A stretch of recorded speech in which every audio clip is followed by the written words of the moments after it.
What's the story? What am I going to read? What's the story? What am I going to read?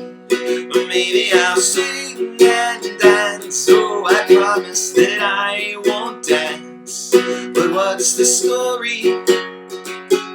We'll find out together. We'll find out right now. Hello there, and welcome to What's the Story with Mr. H.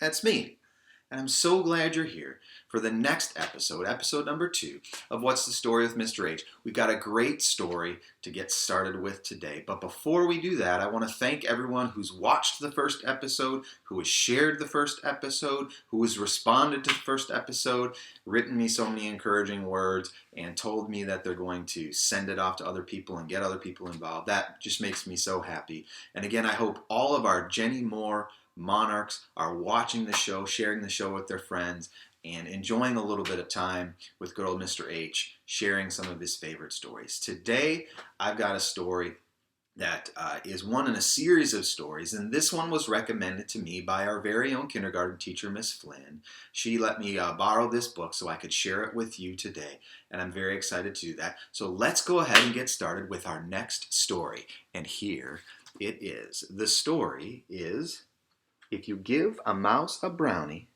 written by Laura Numeroff, illustrated by Felicia Bond. And there you can see Miss Flynn's name right there. It's her book. She let me use it. Thanks, Miss Flynn. All right, let's get started. If you give a mouse a brownie.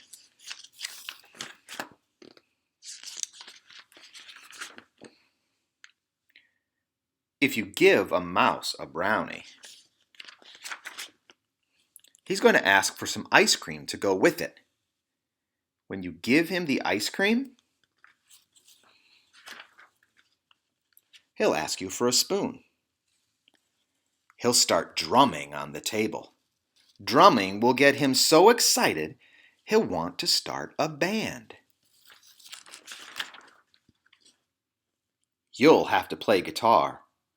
He'll want to put on a show. So you'll have to build a stage. Then you'll need some spotlights and a microphone.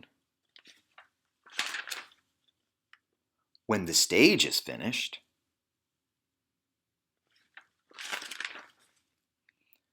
he'll want to make lots of tickets. You'll have to find paper and markers. When the tickets are done, he'll decide to make posters as well. He'll hang them all over the neighborhood.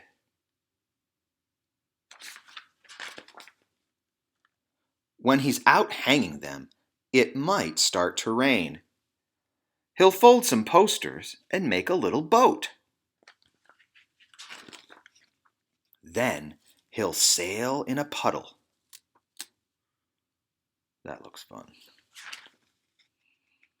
He'll get so wet, he'll start to sneeze.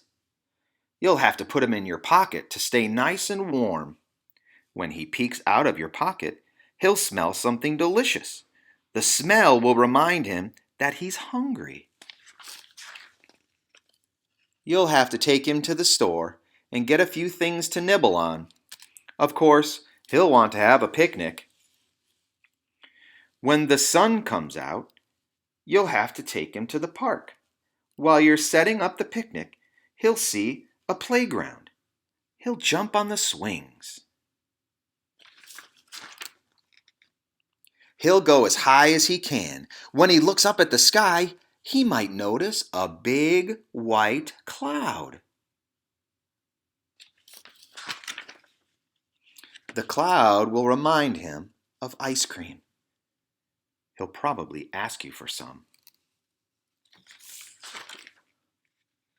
And chances are, if you give him some ice cream, he'll want a brownie to go with it. The end. What'd you think? Pretty great story. You can see why it's one of my favorites of all time. I always love predicting where it's going to go. It never goes where I predict it's going to go, but in the end, it always comes back to exactly where I thought it was going to end up. Love those stories. All right, well, that's episode number 2. I'm so glad you came by to watch that episode with us. I hope you loved the story. I've got something really special planned for tomorrow. I have a special guest joining me tomorrow for the show, and I can't wait to share this person with you and let you meet this person. But that's all I'm going to do. No other spoilers. I hope you guys have a great rest of your day. And before we go, I want to challenge you once again. Be kind. Be creative. Be the best YOU that YOU can be. And have a great day. Thanks for stopping by. We'll see you next time.